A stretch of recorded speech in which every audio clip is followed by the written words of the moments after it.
We all know gravity affects everyone. I am happy that I found.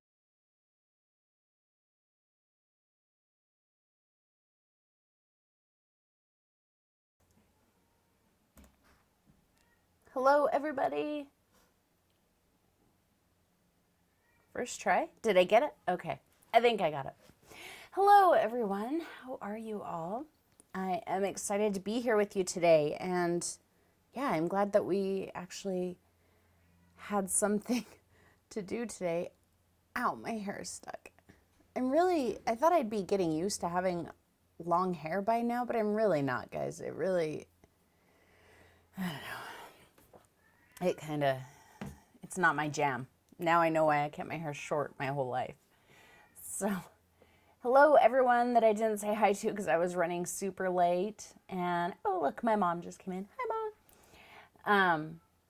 Yeah, so, last night I thought, God, I really should schedule something with Patreon for tomorrow, for today. And I was like, what are we going to do? I don't want to just sit there and look at them and go, I don't have anything to say to you. Wait for you to ask me questions that will, and Mr. Moon is on one today, I apologize. So I was like, I guess we're not doing anything because I want to do the Inktense thing we talked about tomorrow.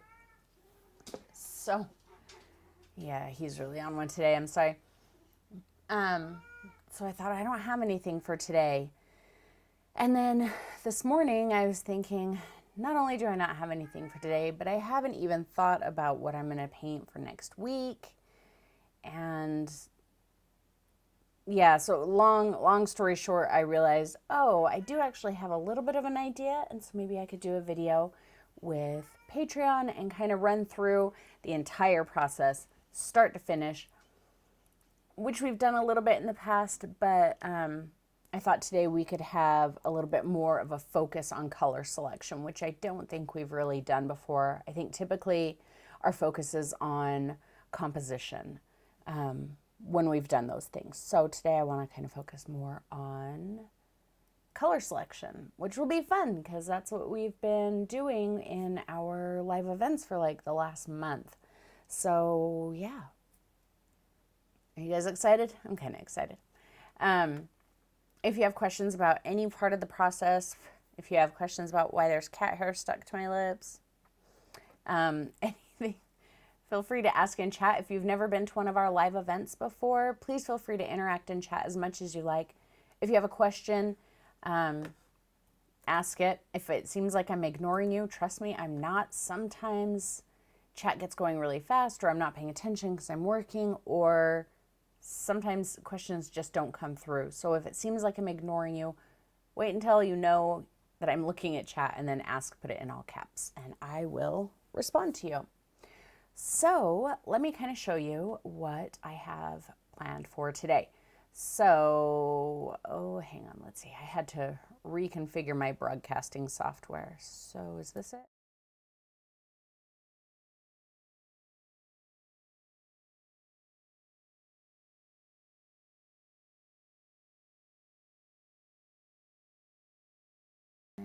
Okay, now you can hear me. This is a brand new scene in my audio stuff, so I didn't have the audio in there. Hang on one sec. Whoa! There we go. Okay, so now you can see me, now you can hear me. So, I'll start with an image. I have my image already. You can't see it yet, but you'll see it in just a second. So I typically will find an image if I'm going to use a reference image, and then I come to my editing software. Now, the program that I use is called Corel Paint Shop Pro. It's very similar to like Photoshop and really any kind of image editing software that you have. You can also do this on your phone. Half the time I just do it on my phone, but I don't know how to broadcast my phone to you guys, so we're doing it on my computer today.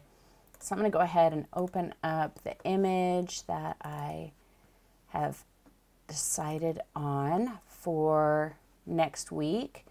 So I found this image on Pixabay, and I know you see this image going around all the time. You've probably seen people do paintings of it, but I wanted to kind of put my spin on it and see what I could do with it. And I apologize, while I'm doing this part, I can't see chat real well. So if you have questions about this part, wait until I tell you, okay, I'm looking at chat, and I'll get over to chat again and, as we go.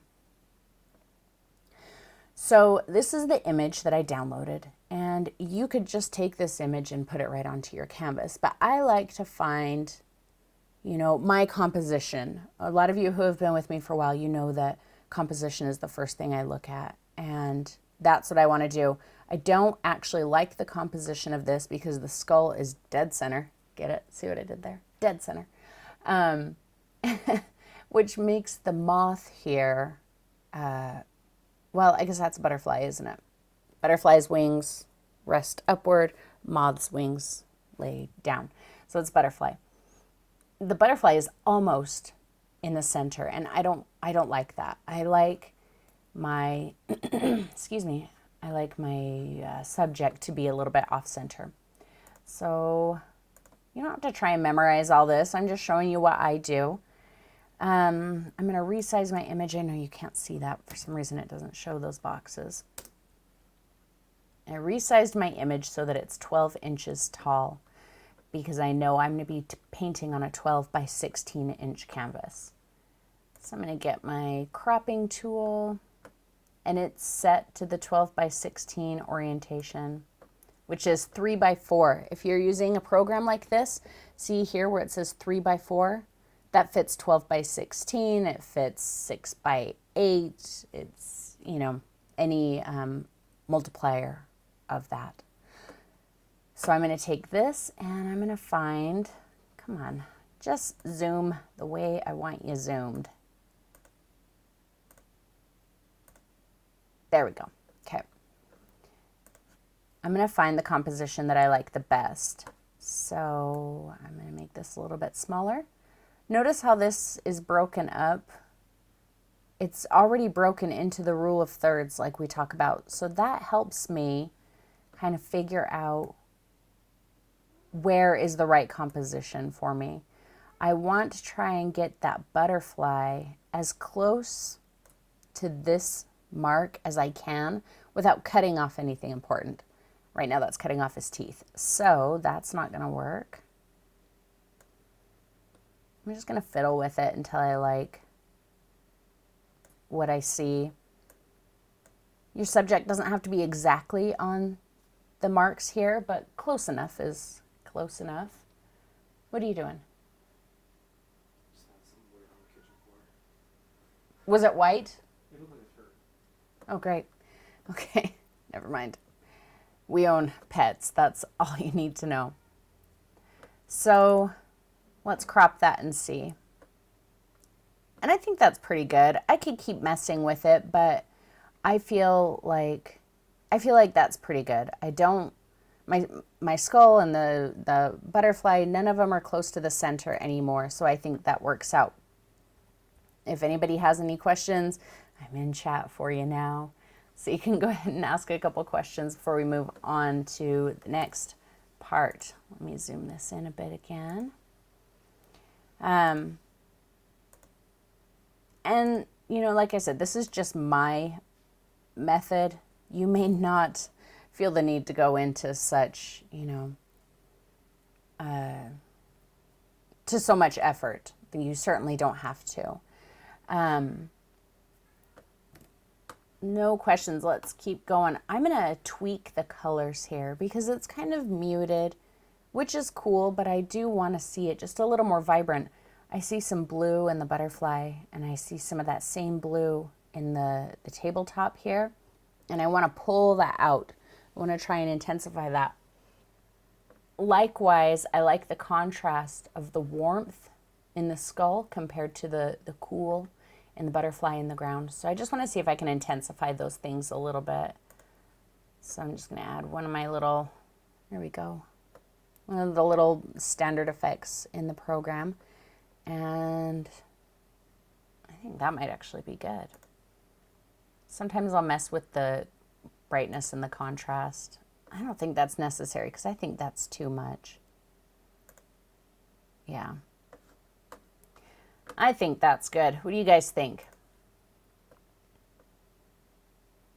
The program that I'm using is Corel Paint Shop Pro.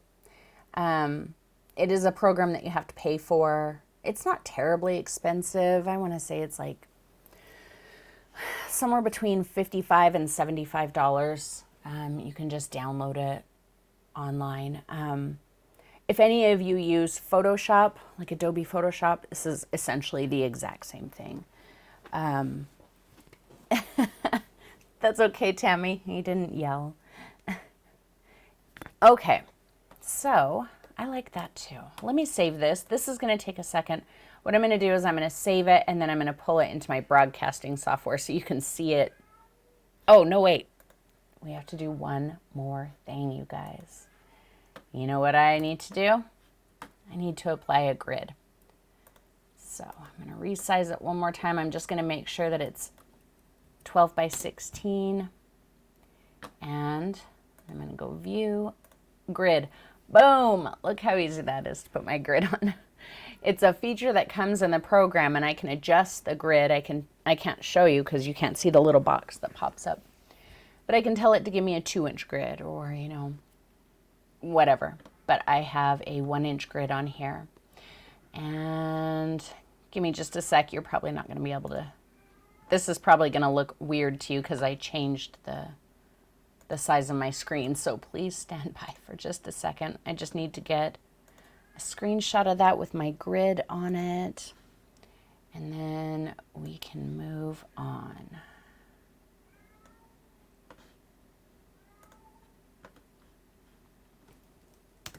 We'll call it Skull Grid. And now I can close that program. Close all. I don't even need it anymore. So instead, let's add an image here. We'll call it skull.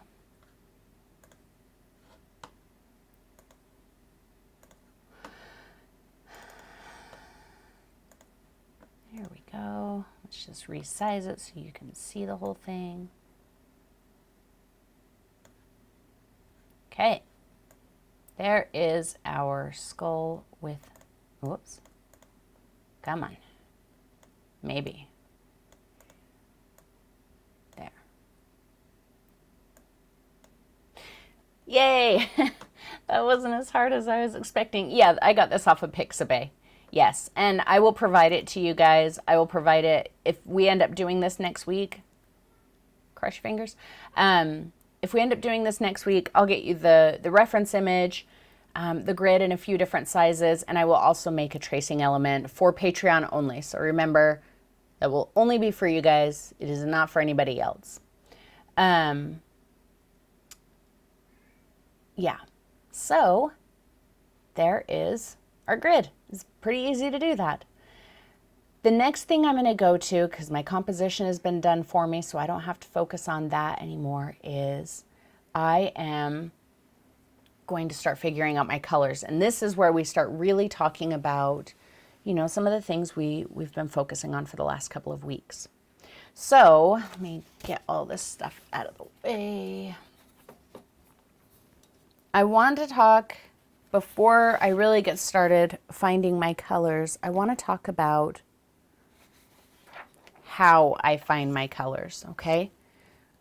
Basically, so we kind of built our limited palettes a couple weeks ago, and then we never really did anything with that, remember? And we had 2 reds, 2 blues, 2 yellows for our color palette. So I pretty much in my head have established the colors that I use on a regular basis and the colors that I will sometimes use if I need them, and then all the other colors in my bucket are like, they're just there.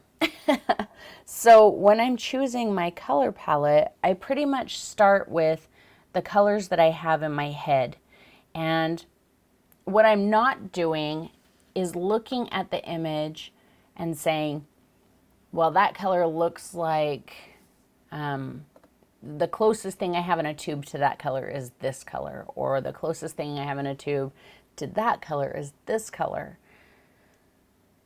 because you kind of pigeonhole yourself into that color. So what I mean is, if we look at this mid-tone color on the skull, so right about here where it's kind of yellowy, I could look at that and say, that looks pretty close to yellow oxide.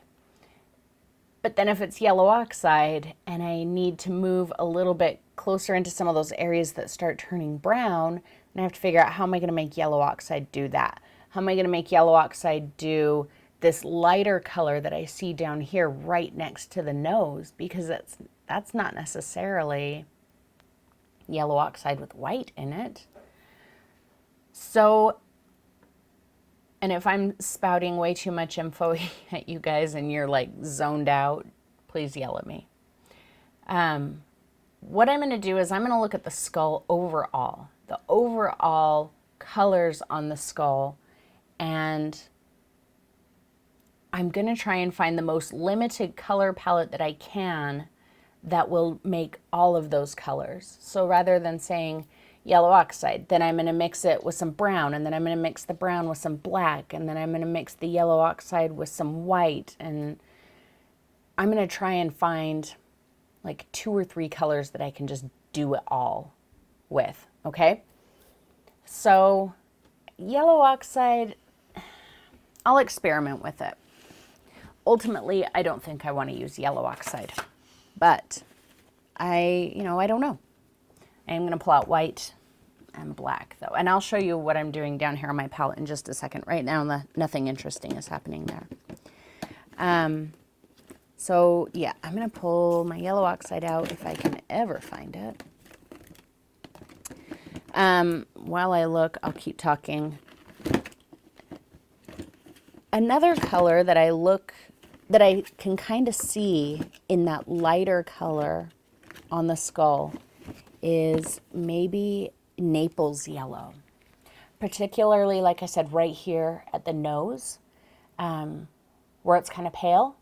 And Naples yellow, it's not as intense of a yellow as yellow oxide. Yellow oxide's pretty strong. And when I look at the skull, it's not yellow. It's, it's got some golden tones to it, but I wouldn't say it's yellow. So Naples yellow is probably one that I want to look at. Immediately, though, I am completely discounting any of the cadmium yellows. They're just too intense. They're too bright. I don't want to fight with them to try and mute them or, any of that stuff. God, my paint box is just a nightmare, you guys. I'm sorry. The other thing I wanted to say about choosing your colors is there's not a right and wrong, okay? When you are choosing your colors, you're going to choose colors that you're familiar with. You're going to choose colors that you have experience with. And none of those are wrong. If I'm choosing colors that you think, oh, I would never think to choose that color, I would have gone for this color, then that's fine. You go for that color, whatever color. Everybody kind of has their colors that they gravitate to, and their colors that they kind of, revolt against or whatever. And that may change for you from painting to painting too. One day, burnt umber might be your go-to brown. You love it. You use burnt umber constantly. And then the next day you hate burnt umber and you never want to use it again. And you think it's a phony looking brown or, whatever. I do those things all the time. Oh my gosh, there's my titanium white soft body that I was looking for all last week. I was making myself crazy looking for it.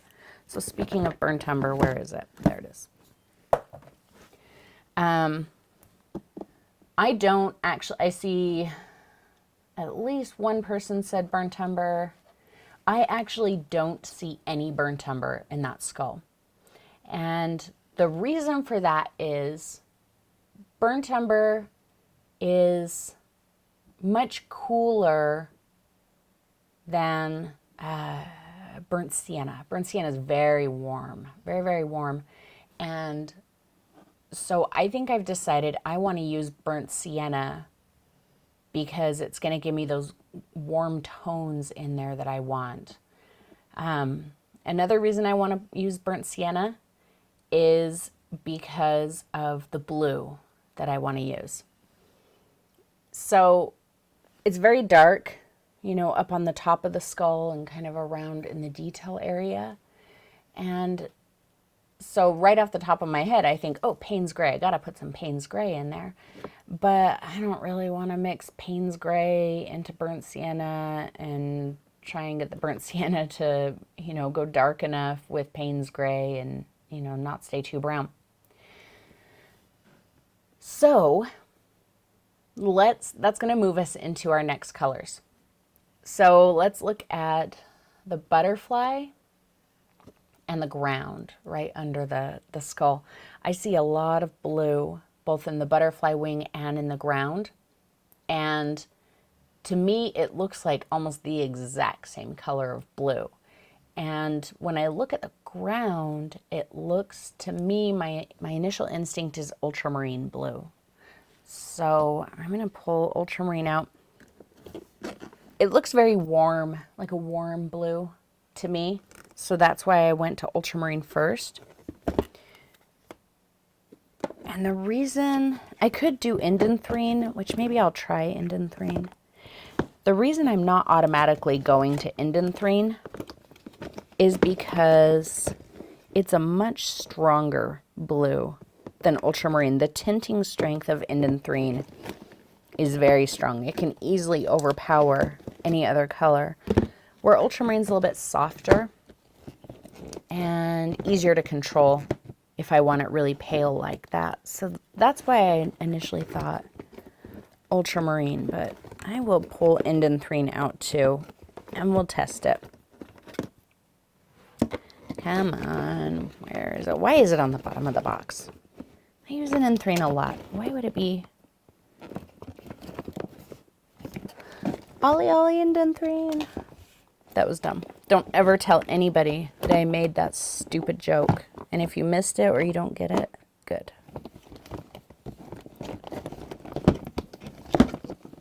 La la la la la. I should have pulled all these colors out, but I didn't really know what I was going to be doing, so I really am making this up off the top of my head as we talk, just like I do in real life.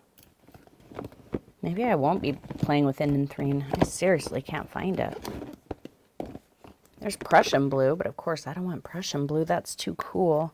That's got too much green in it. Oh. There it is. Okay. I will pull Payne's Gray out just in case, but I'm pretty sure I don't want Payne's Gray. Did I already get it out? There's some unbleached just in case. I saw somebody say unbleached. I don't feel like I see any unbleached in there, but maybe. So, okay, I'm done digging through the box. Let's go to, and Olaf is laying next to me snoring. Stop snoring. So Vince, if you're listening, your dog is snoring and making me crazy. What am I doing? Camera. Here. There. And we need an image.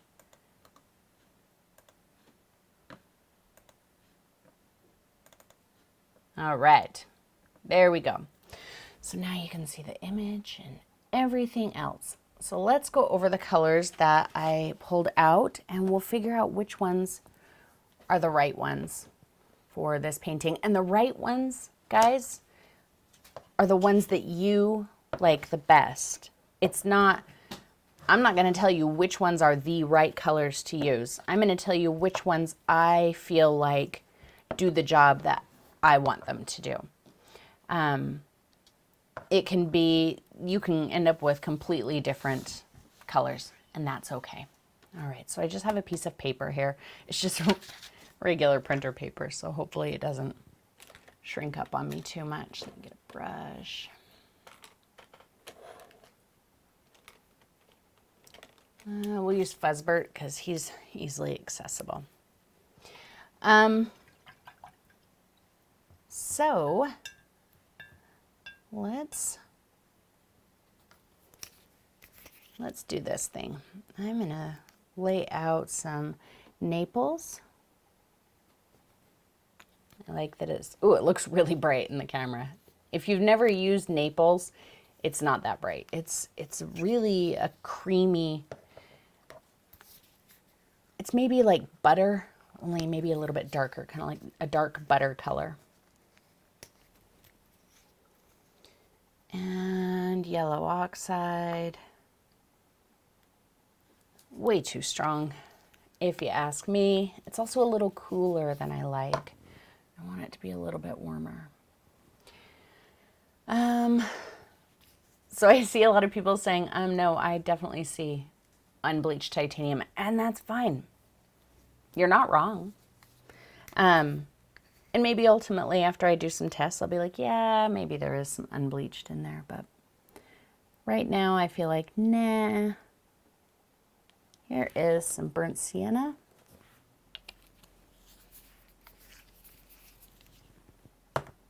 Some burnt umber. Oh, cat hair up my nose. It's not differences in the screens. It's just differences in the way we each interpret colors. You know, preferences, the way that you see a color versus the way I see a color, or, you know, just your experience. How you know you've gotten a similar color in the past is going to have a big impact on that. What colors you have on hand. So there's some white, and here is some unbleached. All right. Let's start with, why did you come sit in here? You didn't have to come sit in here to babysit the dog. Oh. So I'm going to start with some burnt sienna and mix it in with my yellow oxide. And I'm really looking to see if I feel like that color exists in the image somewhere. And I don't feel like it does. It gets a little pinky and a little orangey right there. Let's mix it with a bit of white. And we kind of get a fry sauce color. Sure, you guys don't know what fry sauce is. If you're from Utah, you know what fry sauce is. If you are not from Utah, you probably have no idea what fry sauce is.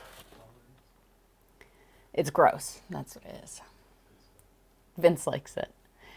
So unbleached in our little fry sauce color, and that's actually better. Okay, maybe I'll be persuaded that unbleached belongs in there, but I'm still not persuaded that yellow oxide belongs in there. Hello, everybody who's just joining us. And let's try out the Naples yellow with the burnt sienna. A little burnt sienna, little Naples yellow. I have the browns separated, you guys, because I'm not going to use both browns. I'm trying to figure out which brown I want to use, while at the same time figuring out which yellow I want to use. And I like that color a lot better. I know on the camera they don't look much different, you guys, but when you're doing it in person, you'll be able to tell what you like better. A little bit of titanium white.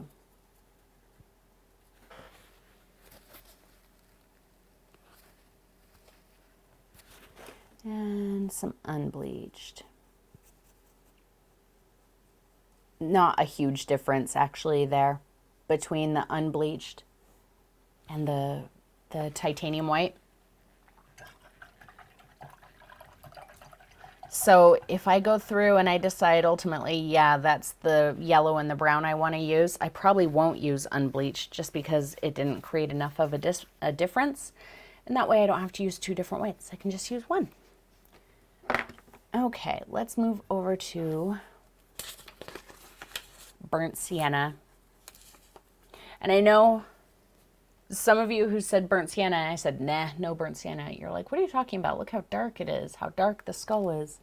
But I'll show you why I think no burnt sienna. Well, there's the first reason why. It cools it right off. Now this is no longer a nice golden color. It almost, I mean, look, especially compared to that, it almost verges to green. So, I mean, I can tell you right there, I'm not even going to try, well, I'll try the whites. But I can tell you right there, I am not using burnt sienna. Some unbleached, maybe some actual unbleached. There we go.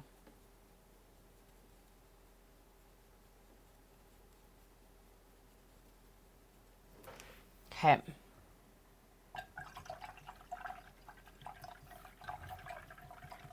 Burnt umber. Yes, thank you, Debbie. I did mean burnt umber. I'm not using burnt umber because that was not good what it did to the Naples yellow. And I know I want to use Naples yellow instead of yellow oxide. Because see, then again, that's just absolutely not the color I'm going for.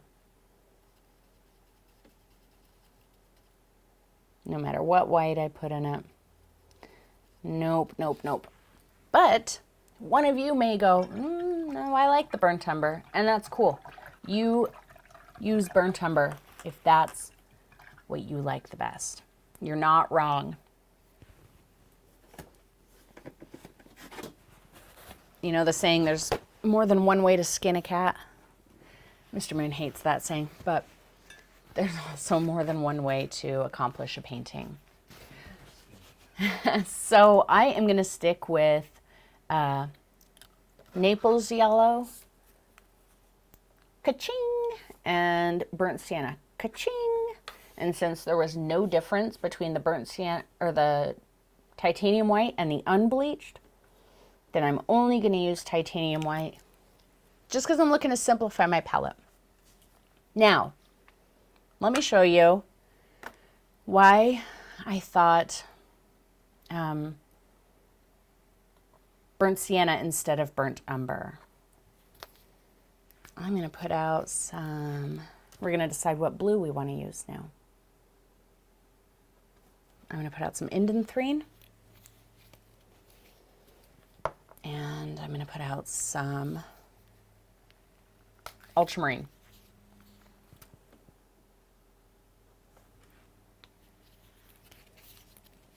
You can see the difference there. They're both very warm, but the indanthrene is darker and the tinting strength is way, way stronger, which is why I may not use it. Just because it's harder to get a really pale color like what we have on the ground and in the butterfly. So let's pull some burnt sienna, some indanthrene, and look at that. I essentially get Payne's Gray. So I can use this blue to get Payne's Gray, which means I don't even need to use Payne's Gray in this painting. Some white, just so we can see how that works. I can pull a little more blue into it and see if I can get that soft blue color that I was looking at on the ground. Yeah, and I can. So I might end up using indanthrene after all. We'll see. Let's go burnt sienna and ultramarine. And I know that I can also get a good dark Payne's Gray with that too. Little white. Oh, or all of the white. Wow. I grabbed way too much white.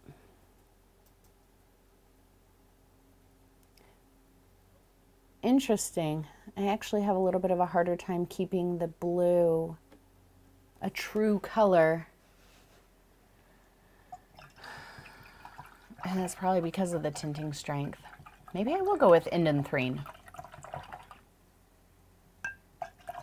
I think I will. So, let me look at my image again real quick. So I think I've covered the color I need for the light color, the warm color, the cool color. This is going to be a really limited palette. But if you looked at like the skull and you said, yeah, I see places where I need a warm color, but I also need a cool color, like yellow. Let's say you do have a couple areas, let's pretend, because we don't, that you have a couple areas that are bright yellow or, you know, just a much warmer yellow, then that's where that kind of expanded color palette from a couple weeks ago comes into play, where you can say, well, I want to use actually both yellows. I want to use the yellow oxide and the Naples yellow. And maybe I want to use a cool blue and a warm blue to, you know, accomplish different things. So that's where those kind of expanded color palettes come into play. I was actually hoping that we could get this image to do something like that so that we could focus on that, but I gotta be true to myself, man. And this is not an expanded color palette. Let's do one more thing and then we can kind of get started. Okay, another thing I like to do sometimes is just kind of make a, kind of like the little color chart. So there's my Naples, my burnt sienna,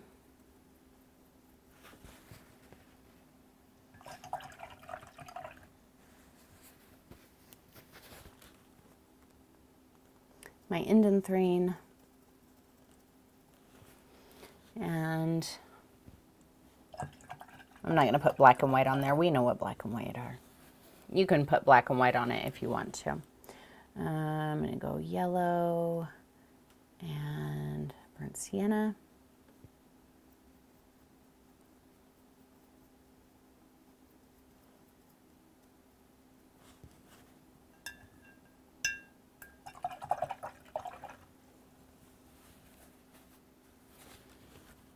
Yellow.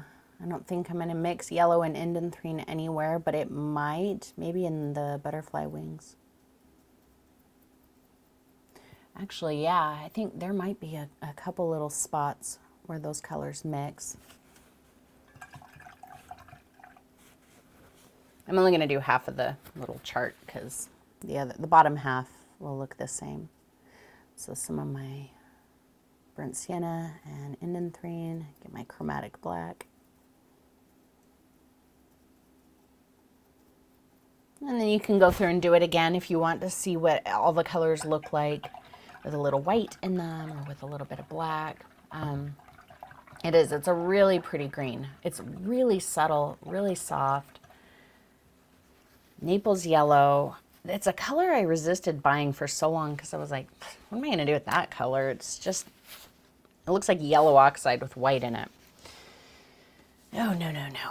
Ever since I got Naples yellow, I use it a lot more than I use yellow oxide. So, all right, we'll just put that over there. Let's get busy.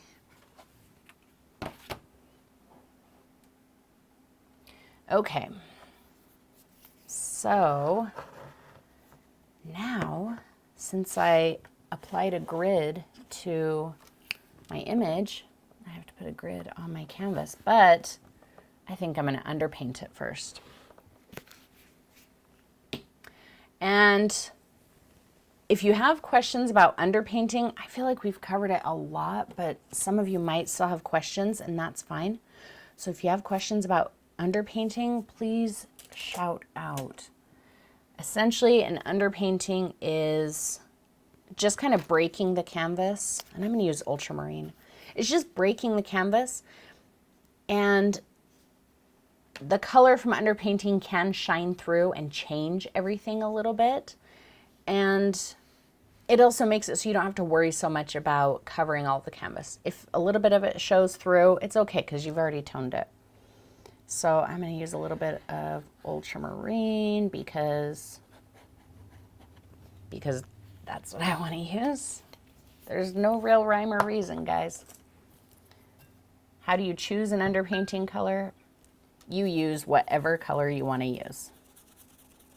I tend to use ultramarine for still lives a lot, but is it still lives or still lifes? What do you think, Vince?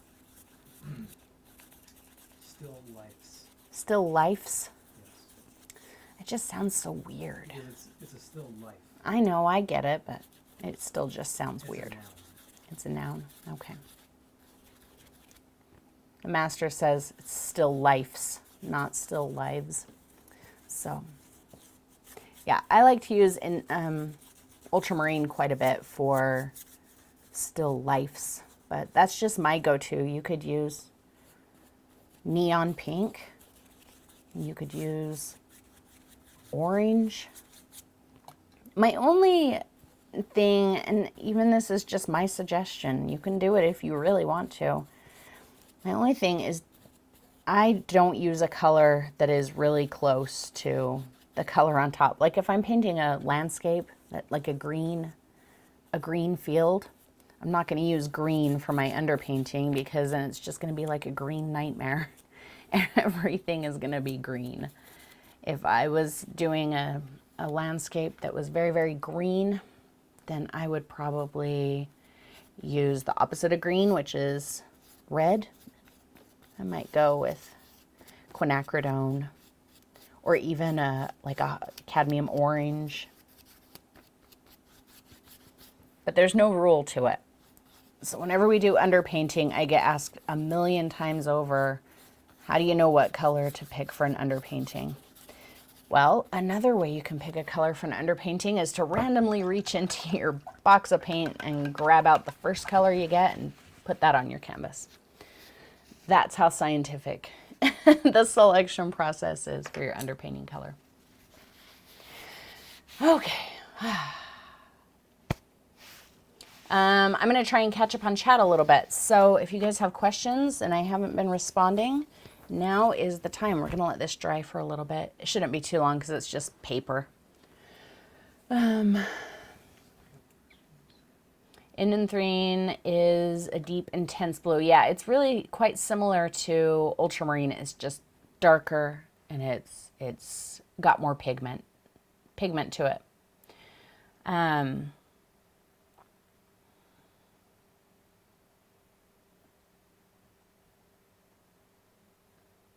What's the purpose if the color is random? Exactly the same. You know, painting on top of white can really make your image look flat and lifeless. It can make it harder on you when you're, putting down color. If you're trying to be loose, you might, blend too much just trying to cover those white specks on the canvas.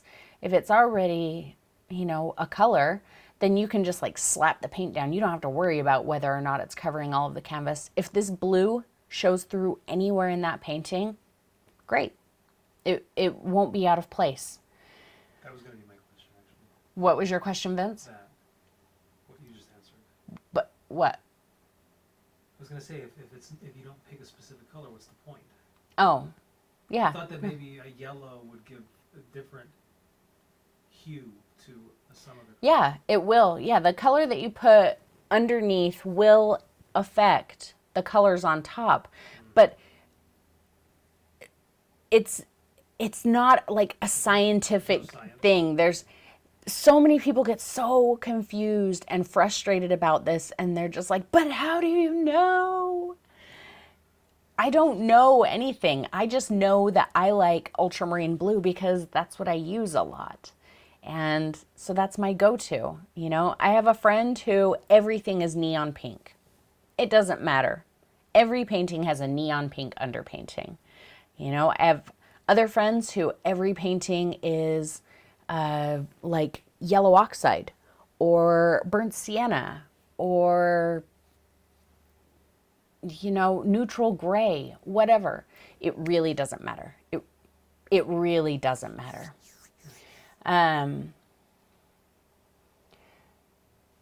Yeah, Cheryl, thanks for reminding me of that. She says that I did a landscape video with different color underpaintings. I did. So I did a video a while back. I think it was an impressionist landscape. It was just a little one. I did one with a ultramarine underpainting. Oh, in fact, look what I have sitting right here next to me. See, this is why it's good to be a chaotic mess sometimes, because this is the painting right here. So this, see the little yellow spots poking through there? That's the underpainting. I did a cadmium yellow underpainting on this one. See how it gives like little warm bits to the edges of the trees? Gives a little warmth to the sky. The one under it, I did an ultramarine blue underpainting. See how much cooler it feels? See how deep the shadows look because of that ultramarine blue poking through? Exact same painting. I did the exact same colors on the top, but the feel of them is totally different because the underpaintings are different. But if I just did this on top of white and I had all those white specks showing, that would be horrible. I think I sold the other ones. I did cadmium red, quinacridone. I feel like there was another one, but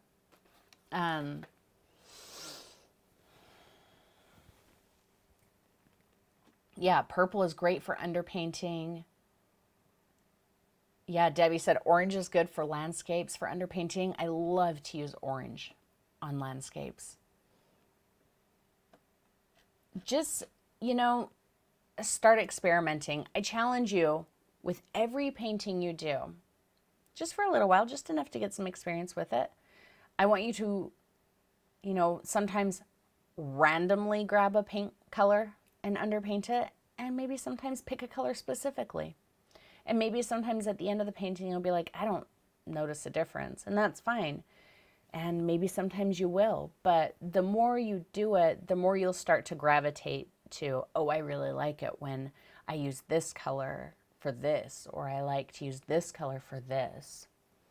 Yeah, you can underpaint every painting you do. I mean, you don't have to. I don't underpaint everything I do. It depends on what I'm doing. Okay, this is pretty much dry. Let's jump back over here. And this is not 12 by 16, so my grid isn't going to fit on here, but that's okay, because really what I'm doing now is messing with my techniques and my colors, mixing my colors and everything. So, that ultramarine is so bright, isn't it? Let's get, I'm really hoping you can, I have a feeling you're not going to be able to see chalk on here. I want to see how many inches is my skull, because I want the skull to be at least correct on here. So 1, 2, 3, 4, 5, 6, 7, 8, 9, 10. Oh, 10 inches. So I'm just going to make a 10-inch grid. I don't need to practice everything on here.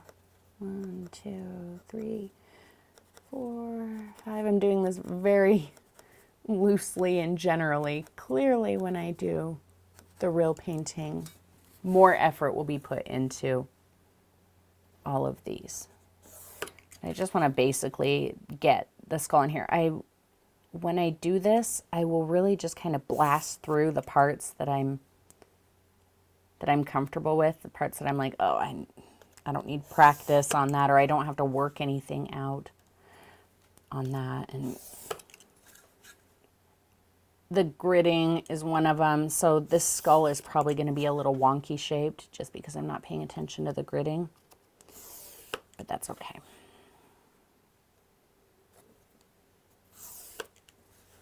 I have a feeling he's going to be taller than this little page.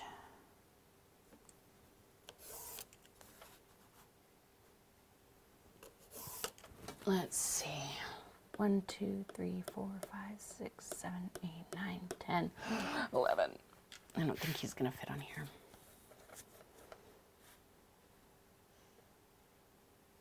That's all right. We'll just kind of cut off part of his head. The top part of his head.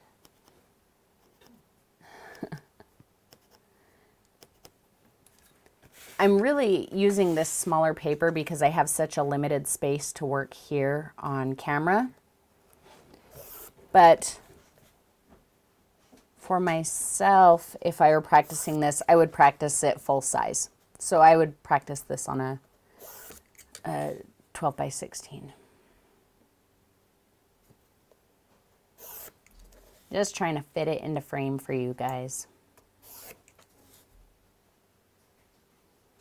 If you are new to gridding, please don't grid the way I'm doing it right now.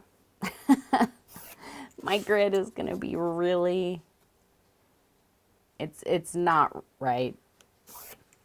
That's not perfect squares, so please don't do it like that. Do it the right way. Do as I say, not as I do. Okay, let me get this out of the way so I can see you guys. So that if you're ask questions, I am watching chat while I draw this, so feel free to ask questions as we go. Yeah, Debbie says, I found with gridding that my canvas is not actually the size it's supposed to be. It's usually off by a smidge. That's true with almost every single canvas. Stretch canvas, canvas sheets, yeah. So you just have to just kind of remember that from side to side and fiddle with it a little bit. But yeah, I've noticed that too. Okay, so this is going to be weird because he's kind of cut off. I'm going to start with his teeth and I'm going to put him down low because we're going to end up cutting off the bottom part of his teeth. So let's see, 1, 2, 3, 4. We'll start him over here. 1, 2, 3, 4, 5. 1, 2, 3, 4, 5. So this is where the side of his teeth are. I'm going to draw this really loosely. Actually, I want to draw it right down here. Not there. And in here, we've got some like holes and jaggy bits and 2, 3. 1, 2, 3, 4. 1, 2, 3, 4. And kind of here, up, into there. I'm just trying to rush through the gridding because I think that you guys, I think you pretty much understand the gridding. And if you don't, shout out your questions and I'll answer them. Where's that one? Right up there. And when you kind of do it quickly and just use the grid generally, then you get an image that's really all your own. It's going to look a little bit different than the reference image, and that's a good thing. It's going to be yours. Okay, right here, we're going to come up.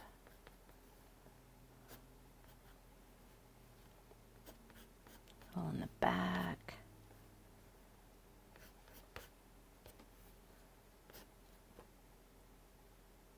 Where's that right here?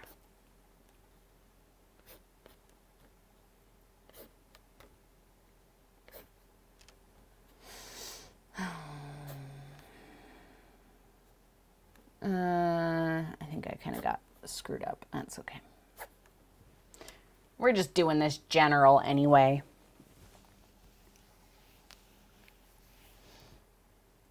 One, 2, 3, 4.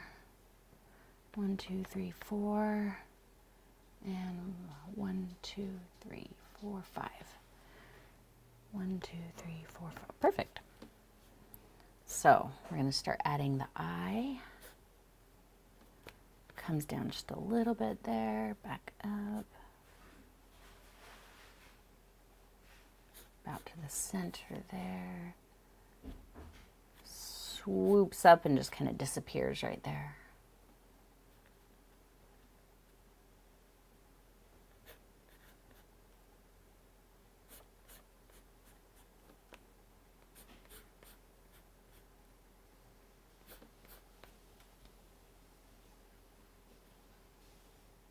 And let's see, that's where that one ends.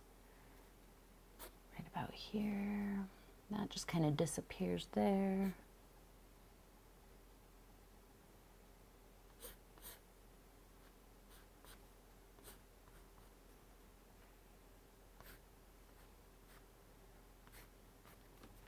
Looks like a Neanderthal skull. I got him all screwy. He's not screwy, he has personality. That's what it is. He's just got himself a case of personality. That kind of starts moving down into the nose, so let's just go ahead and do that while we're here. This is probably the fastest I've ever gridded anything, by the way. I usually take a lot more time to grid than this.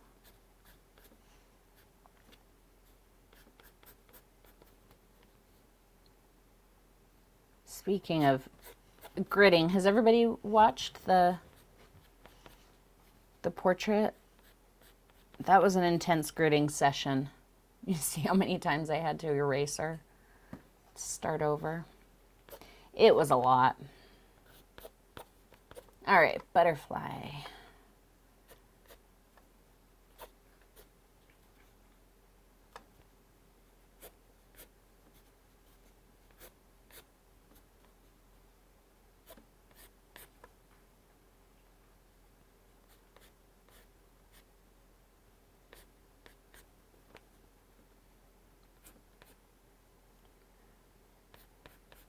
Little butterfly head and his legs.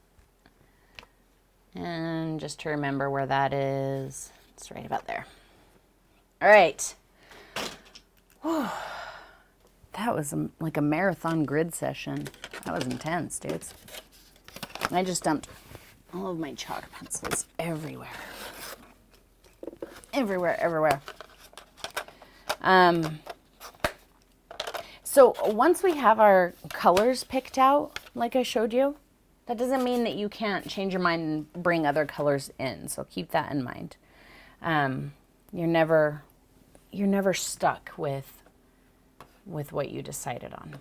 So let me get this out of the way here, and then we can start painting. Now remember, the painting that I'm going to be doing right now, it's all just getting ideas. I'm figuring out my brush techniques, what brushes I want to use, what kind of techniques I want to use. I'm making sure that the colors that I chose are the colors that I want. He's winking at you. He does kind of look, he is a little cheeky, isn't he? Yeah, let me get a drink. I've been so dehydrated lately. Yesterday I chugged like 3 glasses of water in a row. I never drink water. Okay. Halloween plate. Where did my, there it is. And let's start with him. I'm going to start with him. So I'm going to put out my yellow. I'm going to put out my burnt sienna. Put away the colors that I decided not to use. I'll leave ultramarine blue out because I used it on the background or on the underpainting. I didn't realize this painting was going to be that much of a limited palette. That's quite a lot. And I kind of put the colors next to the main color that it's going to mix with. So I will primarily be mixing the burnt sienna with the yellow. So I put the burnt sienna right next to it. I will primarily be mixing the indanthrene with burnt sienna and not yellow. So I put the indanthrene over there. I'll primarily be mixing white with the yellow and not the indanthrene by itself or the burnt sienna by itself. I'm not going to put out black yet because I'm not going to be using black until the end.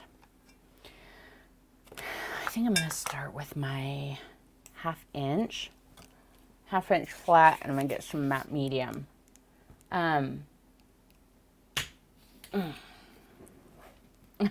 Exactly, this is poor Yorick.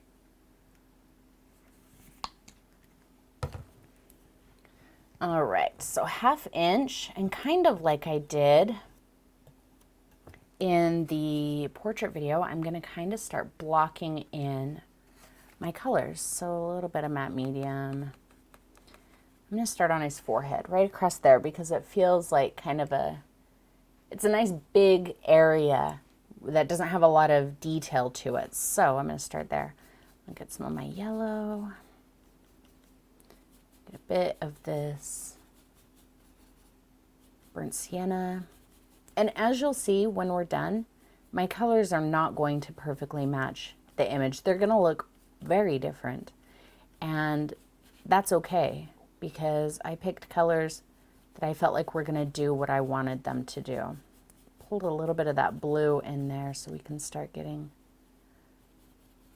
just kind of darken those colors and mute them down a little bit.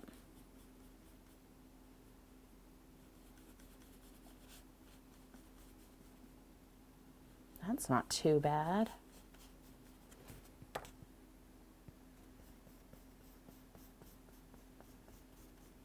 See, that color's not actually in the painting. That looks totally different than what's there.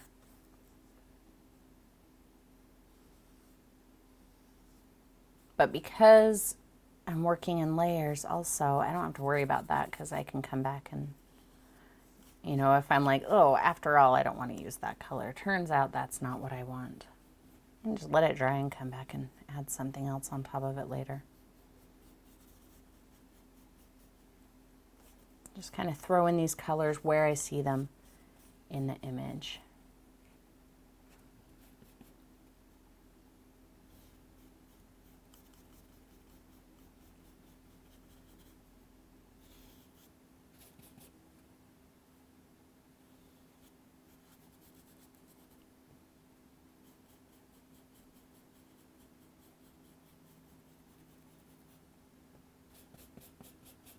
Still not using any white. Not yet.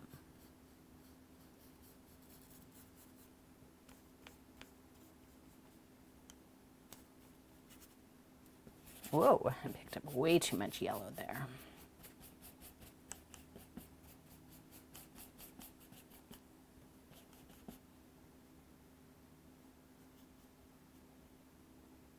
Just little hints of it in there.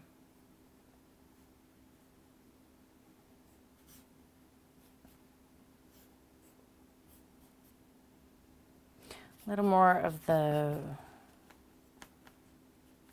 red and the blue. Just start pushing toward a little bit of a darker color. A little more along the lines of that first color I laid down. That ended up being a little darker than what I really wanted. The color I laid on his forehead. So I'm going to push into that just a little bit. And I'm using all three colors.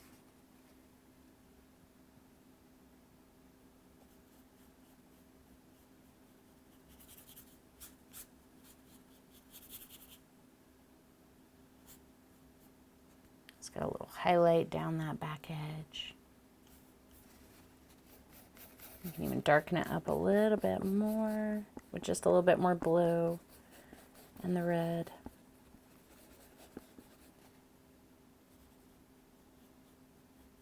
See how nice and dark I can get those colors just by mixing the blue and the red. And if I stopped using the yellow and just used the blue and the red, I would get pretty much chromatic black. So like right here where it's really dark. So that's why I really wanted to go over the color mixing with you guys, was to show you that, you know, you don't have to look at a tube of color and say, okay, well, this is the color that I want because it's the closest color in a tube that I have to, you know, the color that I see there. You just make the color that you want. And once you mess with your color charts enough and you start to know, oh, every time I mix a warm color with this blue, I get a chromatic black, then you know, oh, that's a good way to make a dark color. So if I'm using a warm color like a red and I want to darken it, now I know, oh, indanthrene is going to be a really good color to do that with because that's what it does.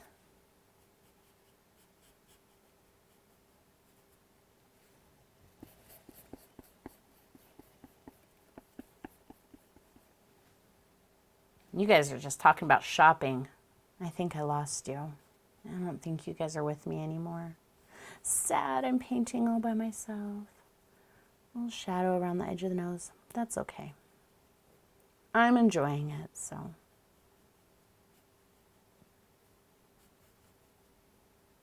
That pulls down into there. I'm being really quite loose and impressionist with this. I think once I am working on the actual video, like the actual painting, I probably will slow down and be a little bit more technique minded.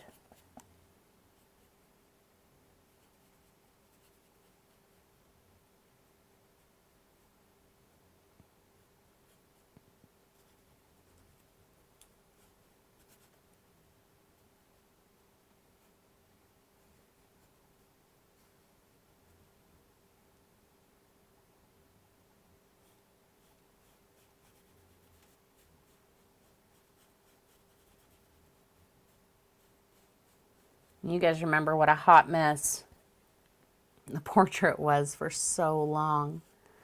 So if you're painting something like I'm doing here and you're like, oh, this looks so bad, don't get frustrated and stop.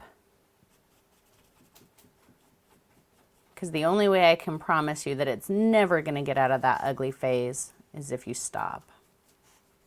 If you stop, that's where it lives, ugly phase.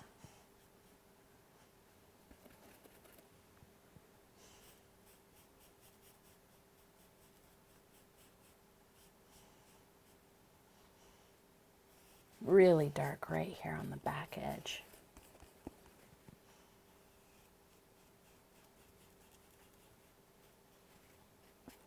A little more red right in here.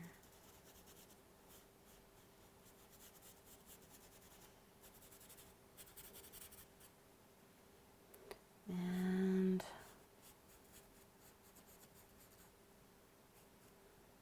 not too bad to start.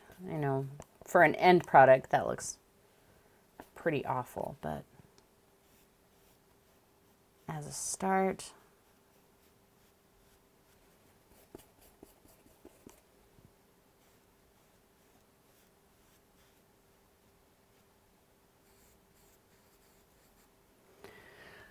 okay, and then I'll usually take a break. Pretty sure I need a break now. A Norman Rock skull, exactly. All paintings have an ugly stage, absolutely. He kind of looks like camo, like camouflage. Yeah, he's pretty goofy looking right now. He doesn't even look like a skull. That's okay. Oh, it's hot.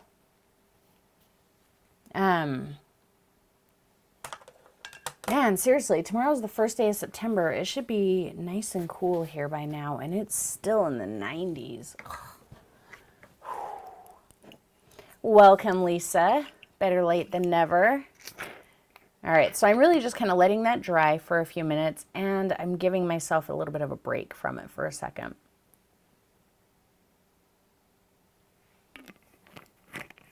I have a drink. Thank you, Vince.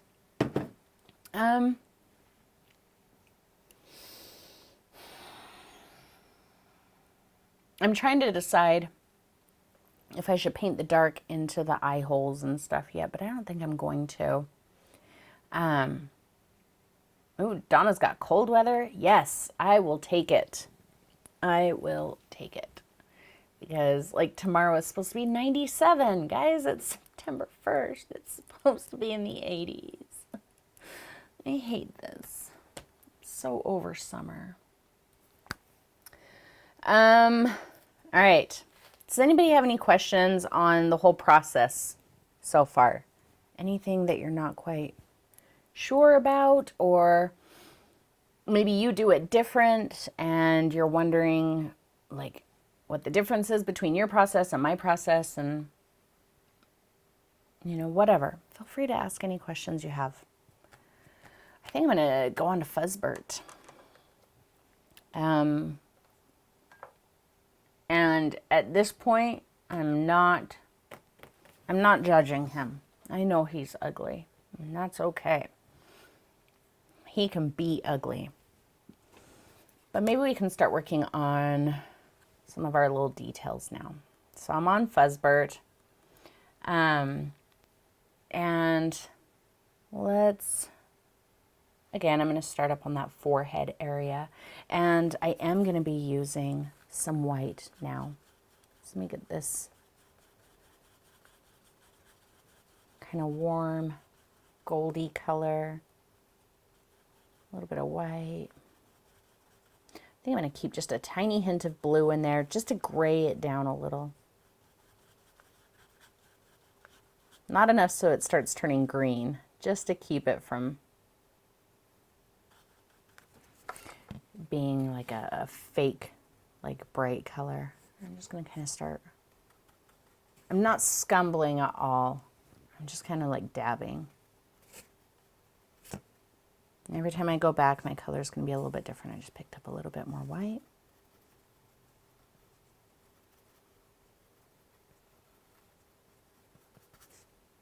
Maybe throw a little more yellow in.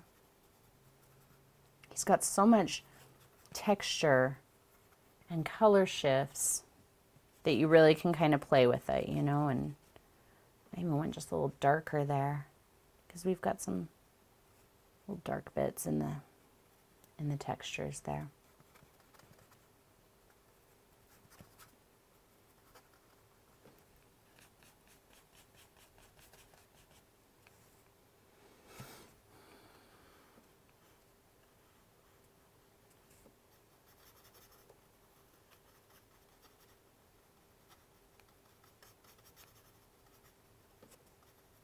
So the techniques I think that I'm going to end up using are going to be very similar to like the techniques that I did in the Buddha video with the,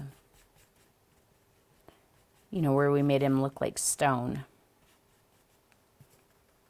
And it was with some scumbling and then kind of, you know, swiping, but also splattering. I did a little bit of splattering in there.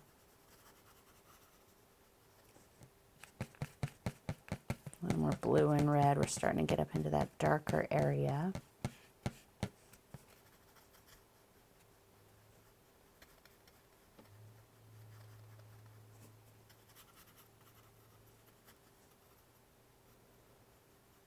I don't know, man. The more I use the Inenthrene in this one, the more I think I don't think it's the right color.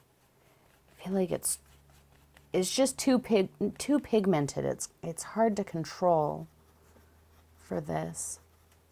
So I may end up going into some ultramarine.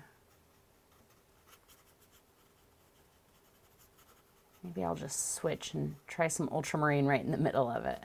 Let's do that.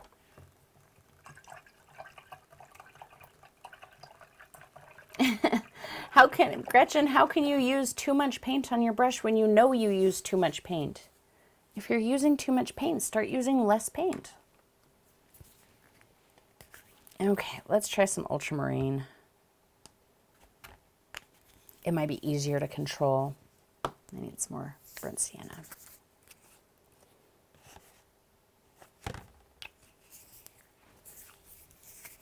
But see, now we're starting to kind of get rid of that weird camo look. All right, ultramarine, not a ton. My burnt sienna. See, already it takes a lot more ultramarine to overpower the burnt sienna. Oh, look at that. That's a really nice grayed out color. I think I'm going with ultramarine and not indanthrine. Yeah, I like that a lot better. Lots and lots better.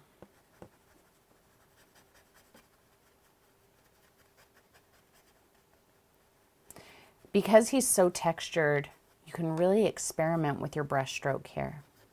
Don't do this. None of that. Dab, streak, scribble, you know.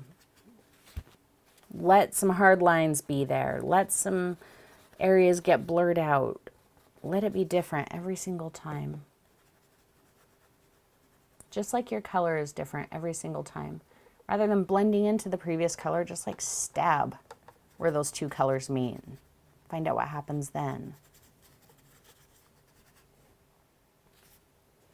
Much better. Let's get a nice dark color with the ultramarine and the burnt sienna.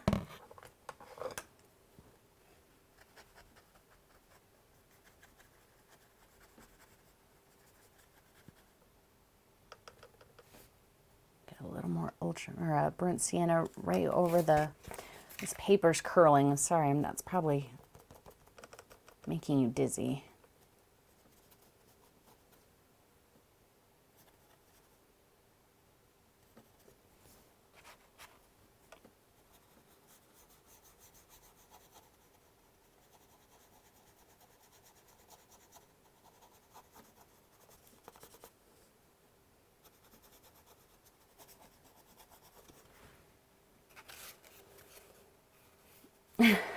No sweeping. No sweeping. I know, you know, when we first start to learn to paint, at me anyway, when I was first starting to learn to paint, one of the things that I put a lot of energy into and was really excited when I learned how to do it, and so I did it a lot, was blending. You know, figuring out how to blend was really an achievement, and I really enjoyed blending, sweeping that brush back and forth. And I think that that's kind of a thing for a lot of people who are, you know, new to painting, is we figured out how to blend and now we want to blend all of the things. Don't blend all of the things. You know, new painters ask me more than anybody else, clearly, how do I get rid of brush stroke marks? Why do I have so many brush stroke marks? The brush stroke marks that you have are only an issue because you think they're an issue. Brush stroke marks are great. They give you texture. They give your painting a unique look that nobody else is going to be able to give it, because you're the only one who makes brush strokes like you know.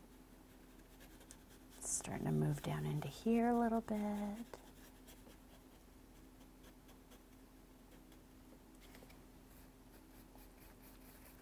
Let's get that grayed out color. Oh, no, not indanthrine. Stop with the indanthrine.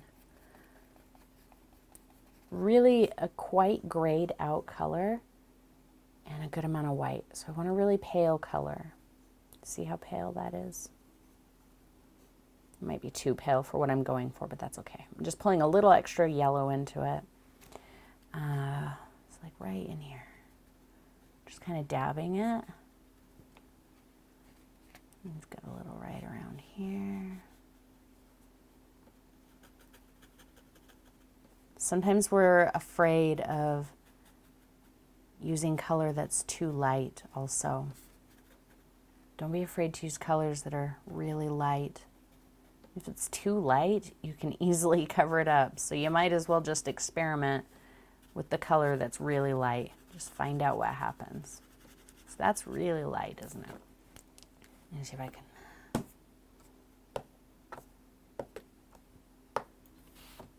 Okay.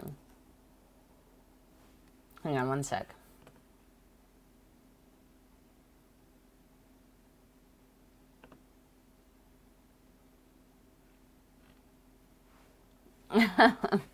The portrait video. That was a really fun video to do because I didn't worry about anything. I know you can't see that, I'm sorry. I'm just mixing up a little bit of a darker and redder color. I didn't really worry about, oh, is this video gonna turn out? Is the painting gonna turn out?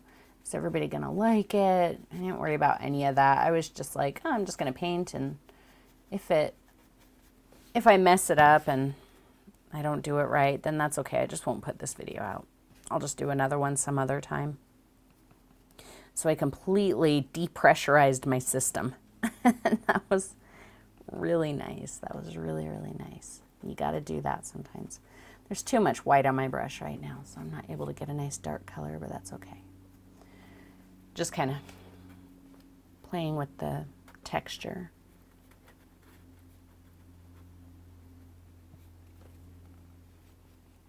I need to wash it off. It's too late.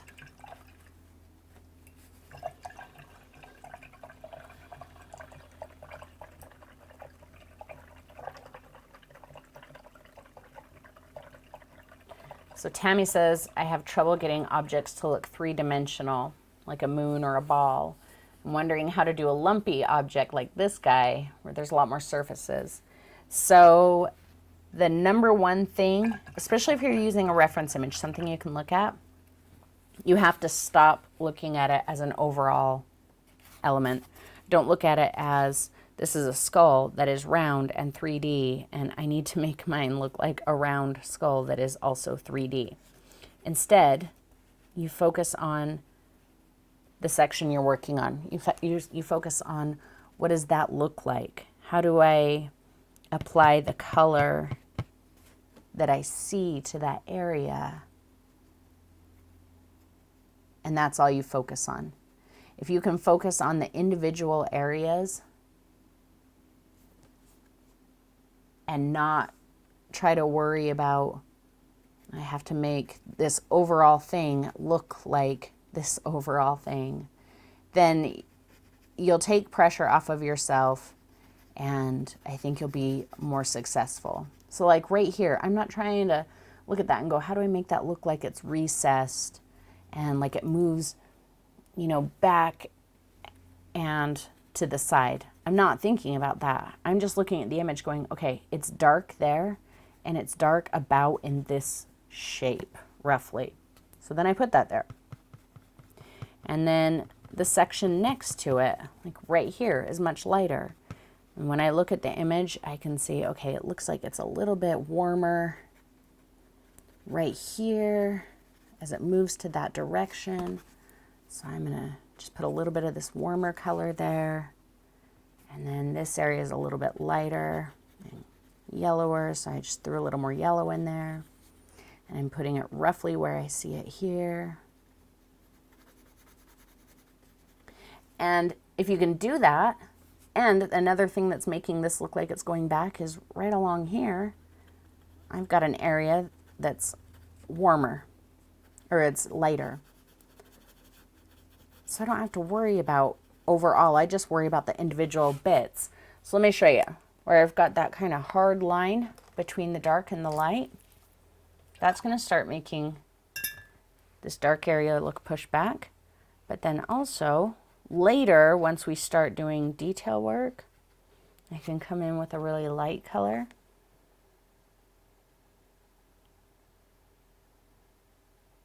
And just kind of, I'm just doing this to demonstrate. I would never do these little details right now.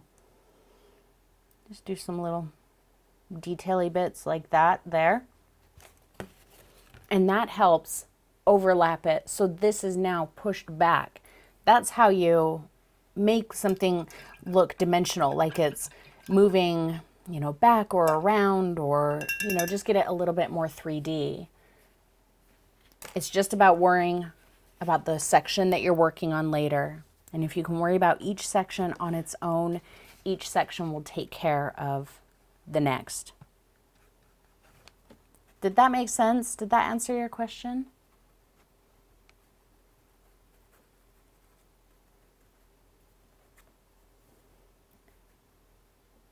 And you know me, you guys, I could layer on this for 1,000 years. So I'm really going to kind of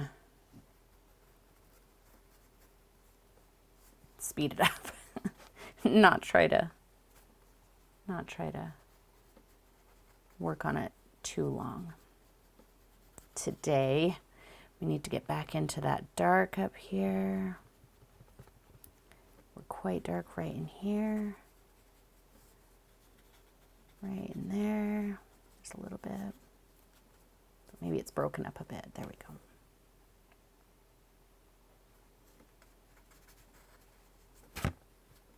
I think I like these dabby brush strokes better on this one. Not so much scrubby and blendy like I did on the portrait. I think I'm going to go just a little bit more dabby and blobby on this one.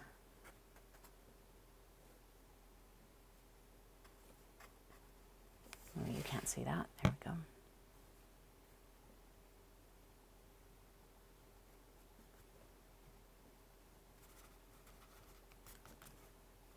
And we can smear it a bit.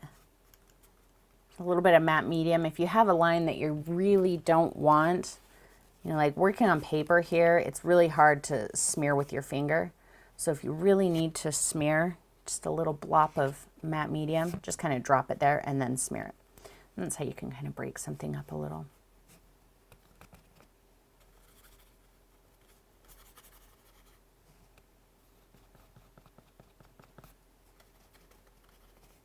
I went too dark over here. It's actually quite a bit lighter than that.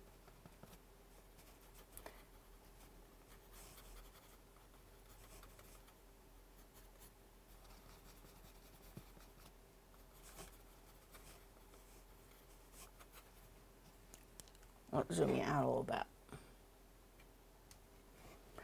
And of course, I'm not going to go as light as I feel like he is until, you know, the end when I put in the highlights and everything. And like I said in the portrait video, it's probably just because I'm, you know, not quite as confident as I could be just yet. So I think that might be why I work in so many layers, but ultimately I don't care. I don't care if that's the reason why. I do it the way I need to do it. And if I'm not confident enough to just slap down the final color in the first layer, then that's okay. There's nothing wrong with that. You be who you are. And I am sometimes a little unconfident. And so I probably paint a little bit more cautiously than I could, or than is really necessary. And right now I'm just talking, so I'm just kind of making an absolute mess of this. And that's okay. Let's put in his eyes. Bye, Sherelle.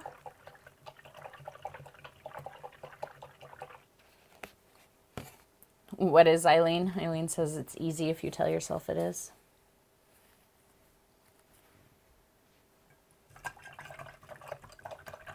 There's nothing wrong with it taking 3 days.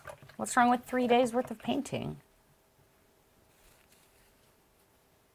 3 days is a perfect amount of time to paint. 180 days is a perfect amount of time to paint. You take however long it takes. And I think Gretchen probably hasn't watched the portrait video yet. Have you, Gretchen? Because I talk about that again in that video about, you know, you guys are worked up over gridding still? So what if it takes 3 days to grid? You want it done right, don't you?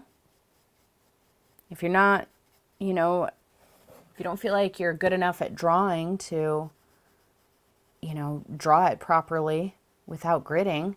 Would you rather have your painting look the way you want it to look after 3 days of gridding?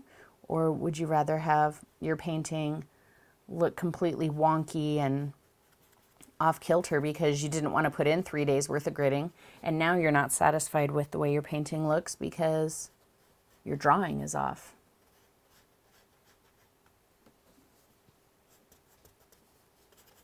I mean, ultimately you have to decide what's the most important to you. And if just getting right to it and not worrying about, you know, proportions and everything being right, if that's the most important thing to you, then that's fine. Then that's what's important to you. But if having your image look the way you want it to is more important to you, then, you know, that's what gridding is there for. Just filling in the black here because I think I said in the portrait, I've said it before, sometimes after I do a bit, I can't really tell where I want to go from there. And so I kind of have to stop and like do the background, you know. I'm pretty sure I said that in the portrait when I did the background, that I was doing it so that I could see everything else in context. And that's kind of what I'm doing here. I know that my colors aren't light enough just yet, but I want to see everything else really in context. And I know this skull looks, he's pretty rough. He's pretty rough, but I'm not putting a ton of attention into him. Sorry, guys.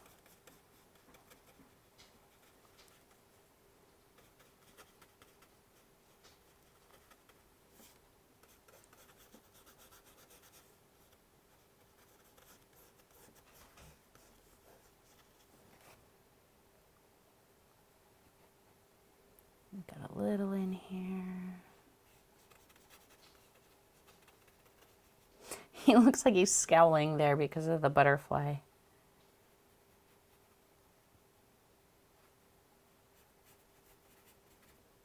And then that all just kind of fades into the tabletop. Got a little black in here.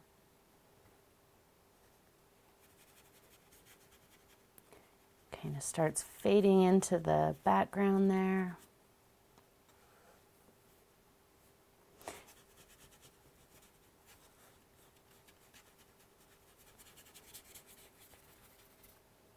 Not too bad.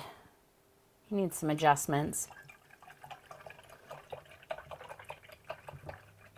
Gretchen, she asks, how do I put 4x6 image on a portrait on an 11 by 14 canvas? But I tell you how to do all of that in that gridding blog that I wrote a while ago. It's all in there. You can grid anything. You can change the size, all of it. I promise you can.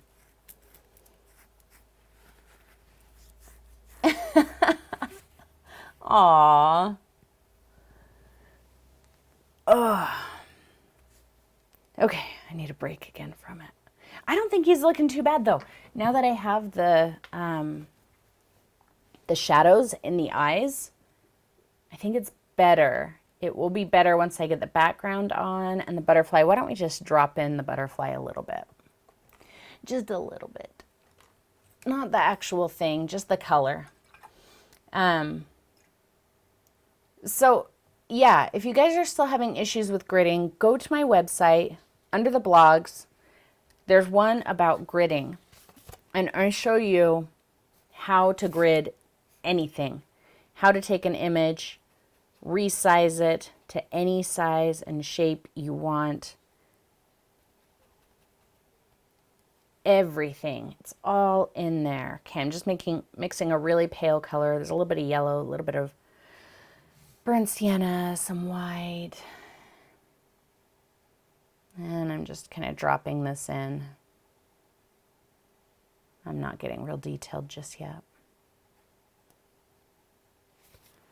Let's throw some, I just mixed my brush right into the blue.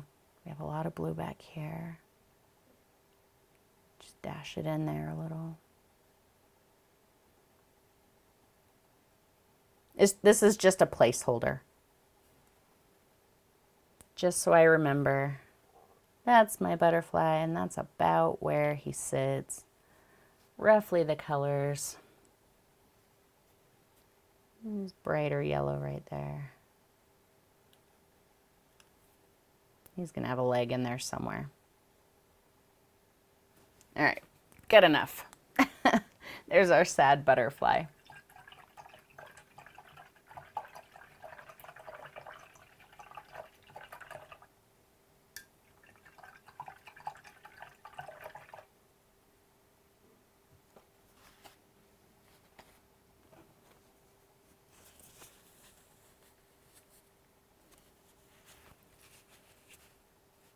I think there's a couple people in Patreon who live in town, or in Janesville.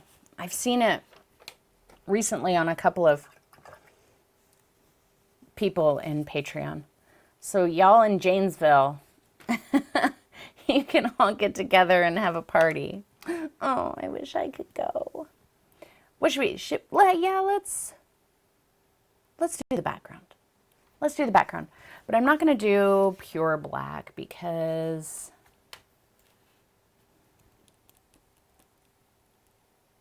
yeah, I'll do it. I'm just going to do pure black for right now.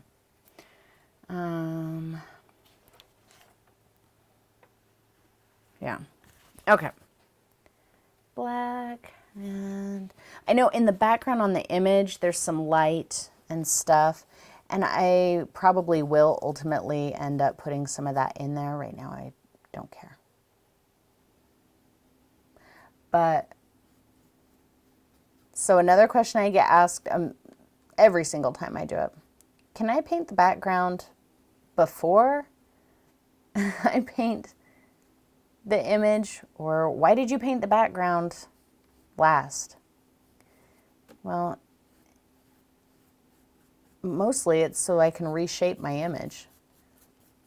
You know, the background doesn't matter. The background is not an essential part of the painting. The background is completely incidental. So I don't have to worry about what the background looks like. But shape of the skull's head, you know, the shape of the outside of the skull, that is not incidental. That's what the painting is. So if I'm worried about making alterations to the shape of the skull because, you know, then I'm going to have to repaint my whole background, then I'm putting the background, you know, priority over the skull, and I don't want to do that. I want the skull to be the most important part. So if I have to paint over part of the background, then I do. I know this is totally wonky. Please don't judge me on this. You guys know I take more care than this usually. I'm just getting the color on there. However, down here at the ground, down here, we are starting to see some of that blue. So I got a little bit more blue, mix it in with my black, a little bit of white.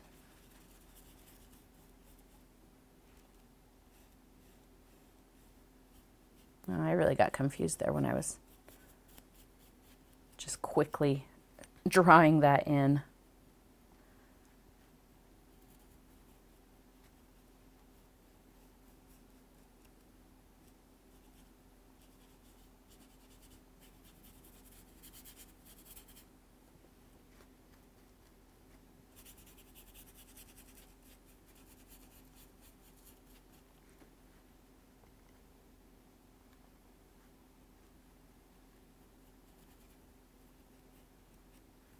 All right.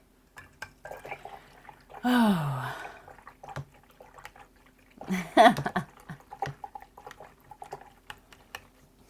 Gretchen, you're so sweet. Okay. It's just paper. Mickey asked if I'm painting on a canvas. It's this Strathmore acrylic paper. It's not like the It's not like the canvas sheets that you see me use, the Fredericks. That's actually canvas. This is just paper. It's really cheap, so you can, you know, be confident to just like tear through it and not worry about wasting it. It does dry faster than, you know, canvas. The paint will dry faster on it than just on canvas, but yeah, it's pretty good stuff to use.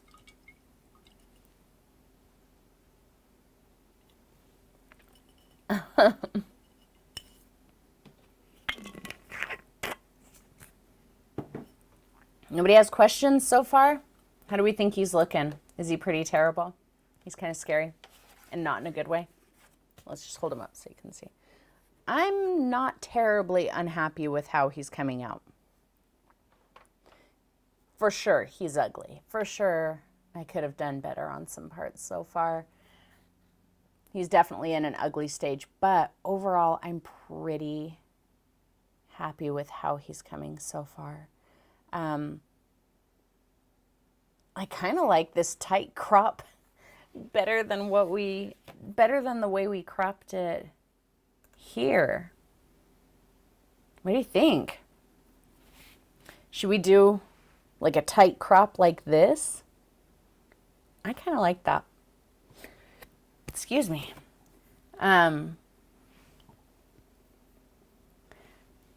Mickey asks if would I ever use a texture medium on it? I wouldn't, because I just prefer not to, but yeah, you absolutely could. It's not a bad thing or a wrong thing if I say that I wouldn't, but yeah, you can, absolutely. No sweeping, Gretchen. Gretchen, I want you to get a 5x7 canvas. I want you to get your Fuzzbert, and I want you to get several different colors of paint, and I want you to dab. And let them overlap, and instead of blending, instead of sweeping, dab, dab. Don't swipe with your finger, none of that. No sweeping with the brush, just dabbing. And if you have too much paint and your dabbing is just covering things, paper towel. Just wipe the paint off. Don't clean your brush, just wipe it off and then dab. Anybody who finds that they're just, you know, sweepers and blenders, and you do that. Just dab, dab, dab, dab, dab. Yeah, it would definitely show the butterfly off more if I zoomed it in like this. Man, I really miss his face is so misshapen. I think my gridding, because I was doing it so fast, got way off on the right side of his face. So let's go back to here. Dab, dab, dab, dab, dab, dab, dab. I'm not giving her a gridding assignment. I've harped on her enough for gridding. Gretchen, you know about gridding. I don't know. I think it's weird that some people are like, no gridding. Me, I'm like, oh man, gridding makes everything better. It makes everything easier. All right, I'm going to go to my number 2. We're going to pretend like this is at the point. Give E time out. We're going to pretend that I have all of my values on here the way that I want them, okay? Overall, my darks need to be darker. My lights need to be lighter. But I'm going to jump to my number 2 round that I've started scrubbing with a little. It's going to turn into a little Fuzzbert. And I'm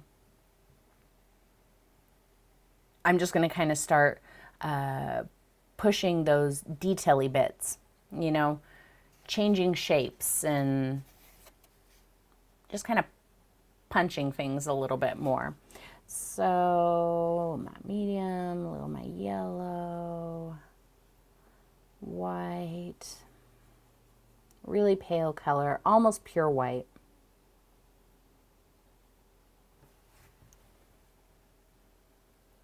And you really want to look at what in your image really stands out. Clearly it's the butterfly, and then it's also that shine on the forehead, those bright lines that really show off the definition of the eye socket and the nose. So those are areas that you really want to pay attention to in here. Also, there's a little bit kind of right in this area.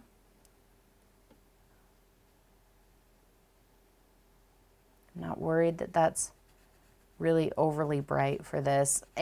If I had done this properly, it wouldn't be overly bright, but if it's overly bright, don't stop and freak out and try to change it.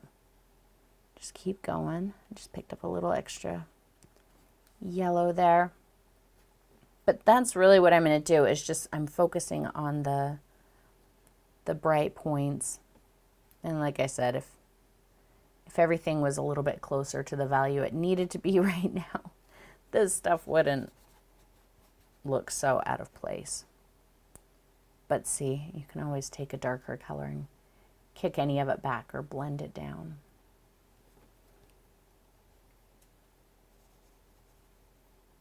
Gretchen, I'm only not giving you gridding homework because I picked on you.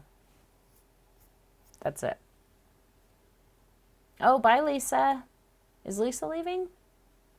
Oh, yep. We will see you next time. Nose is shaped totally bizarro. But the thing I want to show you here, looks like an upside down heart. That's ridiculous. Is I'm going to show off the opening there and really make that an eye-catching spot by making a very hard, crisp line right there. And then back here, it blurs. See that? And so that is what kind of makes you really pay attention to this area. Just kind of blop that down, break it up a little. Right here too. And remember, your reference image, reference doesn't mean goal. Ooh, that's a good way to put it. That's what I've been looking for. Excuse me. Your reference image is not your goal, okay? Your goal is not only to make it look exactly like the reference image. Your reference image is, you know, kind of, it's a helping hand. If you need to know what a skull looks like, there's your helping hand, is this reference image. But it's not your goal. So my painting is going to end up looking completely different from this reference image, and that's a good thing.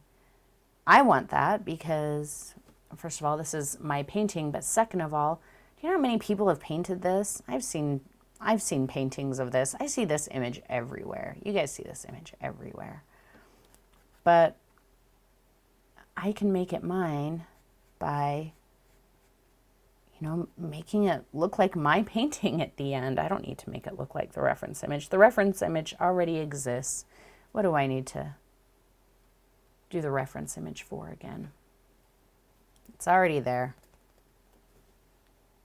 Just a little drop of matte medium on there to blop that out. There's our shine.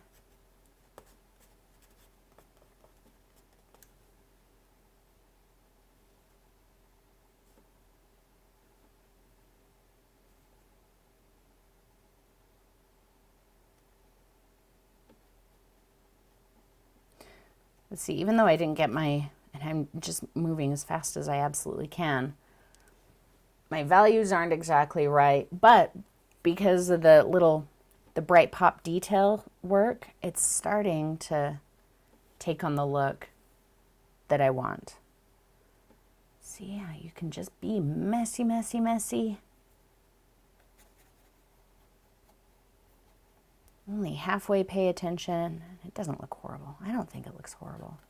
You may still be looking at it going, girlfriend, effort, man. But I don't think it's too horrible.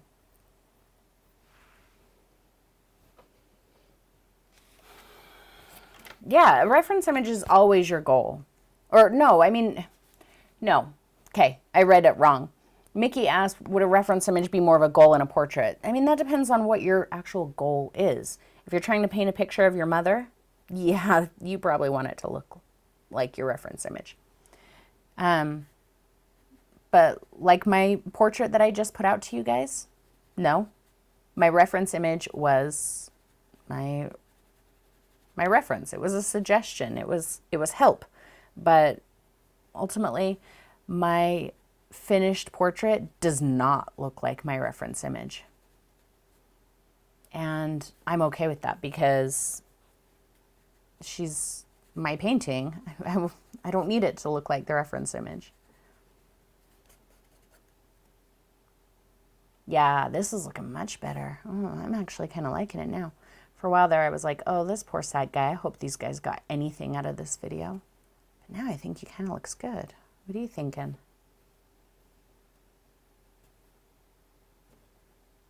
Not horrible, huh? We have a little bit of that down in here in the teeth. Yeah. Just some.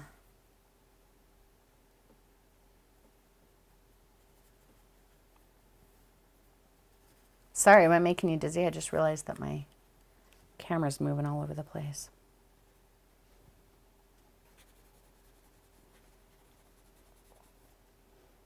Yeah, that splash of light over the eye, it's effective. You know, it helps show it as a reflection, but it can also be, I picked up a really dark color. It can also be really scary. You know, if you're not used to that, you might think, oh, I can't put that bright white on there. That's scary. But then the second you do it, you're like, okay, that wasn't quite so scary. And that's almost pure white, you know, and pure white for some reason is scary to do. Like, I think a lot of people have a much easier time doing pure black than they do with pure white. Let's get some of that dark right in there.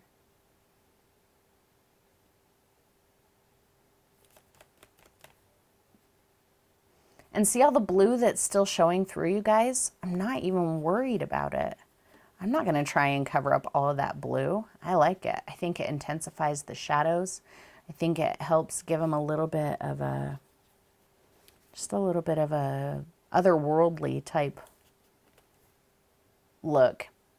So I'm not worried about all the blue that's showing. I mean, in the finished painting for the video, I probably won't let so much blue show, but that's simply because it doesn't matter how much I explain it in a video. Like, this is a good thing, you want to see this. And here's why. Here's why it's okay if that still shows. About every third person is still going to be like, can I cover the blue? Or do I have to use the blue? So sometimes I anticipate getting questions like that, and then I don't do something because I'm like, I don't really want to answer that question 50,000 times, so I'm just not going to do it. His right eye looks like Earth. Oh, it kind of does, where I've got the butterfly in there.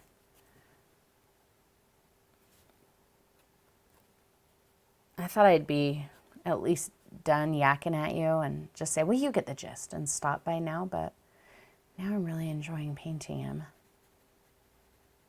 And I don't want to stop. If you guys want to go, you can go ahead and go. Clearly, I won't be upset. If you want to stay and watch me continue painting on this really ugly guy whose head is completely malshapen, that's my new word, malshapen, then you can stay. Just kind of going back and forth between my dark and my light colors to just build some of that texture. I'm generally using my reference image for ideas on where to put shadows and highlights, but I'm not trying to make it exact. Let's get a little bit more of that red. And kind of right here. Yeah. Yeah.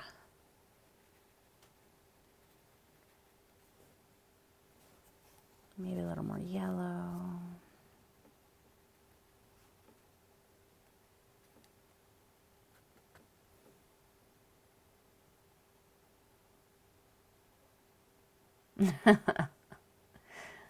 Bladders are dragging you away. I understand that.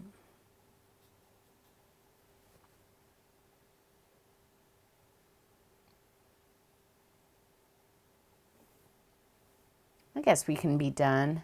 I think you guys, you get the point. I won't make you watch too much longer. I mean, the butterfly is really going to be the same thing.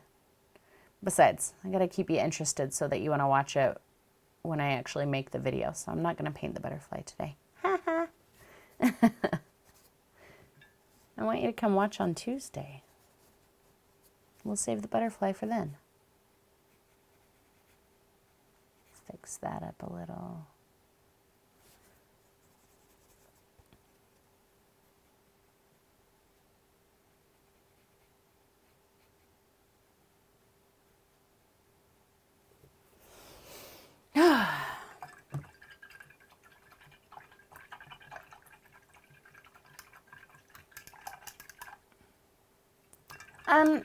The background in the photo, it might be, I don't think it's green.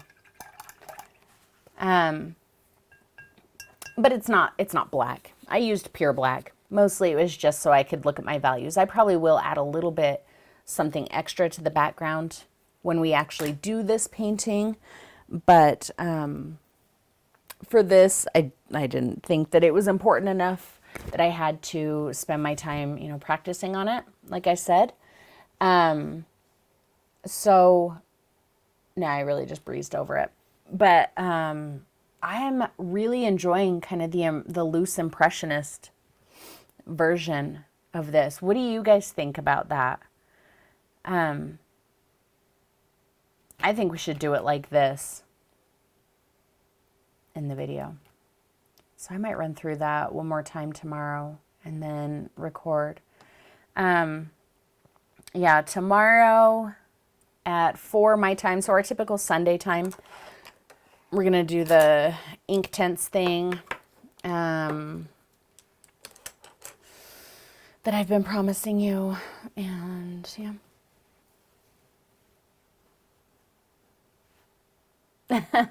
His little friend looks really bizarre right now, but he'll be better.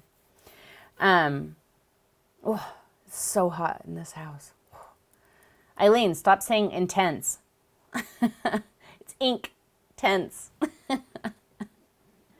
And we're gonna do some watercolor, and so if you don't have Inktense, that's okay. Yeah. Any other questions you guys have about today, about process, about anything? Any questions you have, shout them on out. Oh, thanks, Gretchen. Yeah, right, Eileen, the damage is done. I mean, did you want me to shut up, Eileen, before I start talking about the carpet? Or shopping? You bought that big Inktense? How much did that cost, Eileen? Bet that was expensive. I'm just trying to get Eileen in trouble. She's quiet now. I think she's like rushing off to like mute her computer and explain to Larry what I was saying. Dang it, she has her earbuds in. So I guess Larry will never find out about the carpet. Okay. I actually really like this. I think I'm going to fix up this stupid side of his face. I may do a little extra work on the butterfly, and then I think I might call it done. What do you guys think? I kind of like him.